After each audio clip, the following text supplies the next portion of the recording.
Hey there, friends. Pastor Dave here with another weekly devotion for all the saints. Hope you're doing well this Wednesday. I want to shift gears from what we've been doing recently and start with a reading from the Gospel of John today. This is from Eugene Peterson's translation, The Message. This is a part of the Passion narrative where Jesus is brought before the authorities. Now, the Jewish leaders led Jesus from Caiaphas to the Roman governor's palace. It was early morning. They themselves didn't enter the palace because they didn't want to be disqualified from eating the Passover. So Pilate came out to them and spoke. "What charge do you bring against this man?" They said, "If he hadn't been doing something evil, do you think we'd be here bothering you?" Pilate said, "You take him. Judge him according to your law." The Jews said, "Well, we're not allowed to kill anyone." This would confirm Jesus' word indicating the way he would die. Pilate went back into the palace and called for Jesus. He said, "Are you the king of the Jews?" Jesus answered, "Are you saying this on your own, or did others tell you this about me?" Pilate said, "Do I look like a Jew? Your people and your high priest turned you over to me. What did you do?" "My kingdom," said Jesus, "doesn't consist of what you see around you. If it did, my followers would fight so that I wouldn't be handed over to you. But I'm not that kind of king, not the world's kind of king." Then Pilate said, "So are you a king or not?" Jesus answered, "You tell me. I was born and entered the world so that I could witness to the truth. Everyone who cares for truth, who has any feeling for the truth, recognizes my voice." Pilate said, "What is truth?" What an existential question he gives us there. So, saints, I share this reading today because I want to do something a little different for the devotional. I am in a show that is coming up in a Masterworks production of Newsies in a few weeks here. And you may know that often when I do stage shows, I like to connect their stories with the gospel. I like to preach a sermon that has to do with those themes. But I'm not going to have an opportunity to do that on a Sunday morning just because of the way the preaching schedule is working out right now. So I thought I would share that in a couple of weeks of devotionals. Some of the themes that we see from Newsies and how they reflect the gospel story. So if you don't know this story of Newsies, it's about the 1899 paperboy strike in New York. It's based on a historical reality.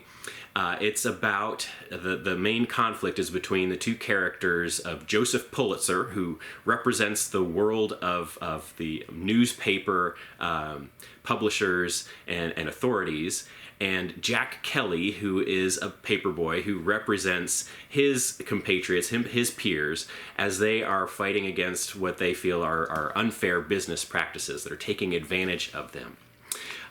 Pulitzer has some lines in the show talking about the power of the press, how influential he is as a paper owner, and how he wants people to read his opinions. He says, how are people going to know what to think if they aren't reading my newspaper? He says other things like, if it's not in the papers, then it never happened. Pulitzer, as he's portrayed in this show anyway, is very willing to manipulate the truth, to bend the truth, to make it into a story that benefits him.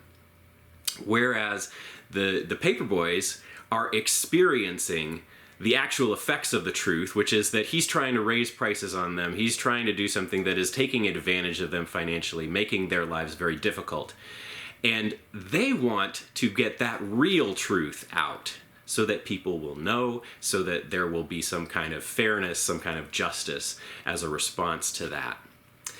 The tension here about what is the truth, and even the image of the media misrepresenting or portraying a false version of reality is something that I'm sure that we can relate to. We know what it's like to have a media that is biased, that only sells you one side of the story, that tries to convince you to see things their way.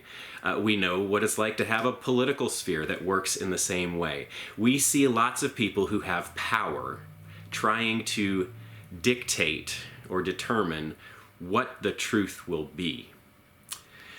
In the gospel account, we heard someone in power asking the question, what is truth? As if truth doesn't really even matter. It's something that we can make up or invent for ourselves. But Jesus' own words say something different. The truth is what it is.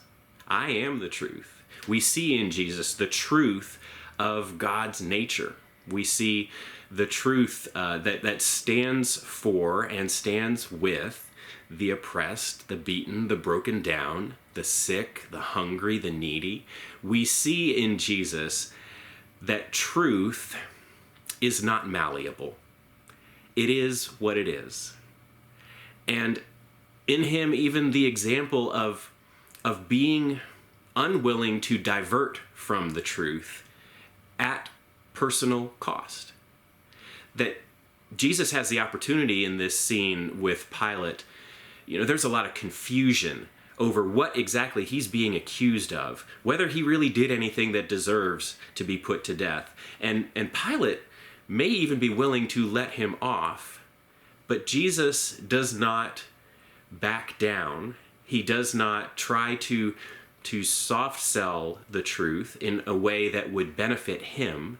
He says, look, I am who I am. I stand for what I stand for. And if the consequence of that is that I get put to death, then so be it.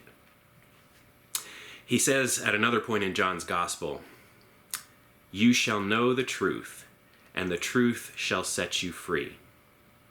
As people who follow Jesus, as people who are his disciples and who want to be good representatives of his way of life, we should be people who are interested in seeking the truth and in telling the truth and not diverting or biasing or trying to present a half-truth, a version of the truth that benefits ourselves.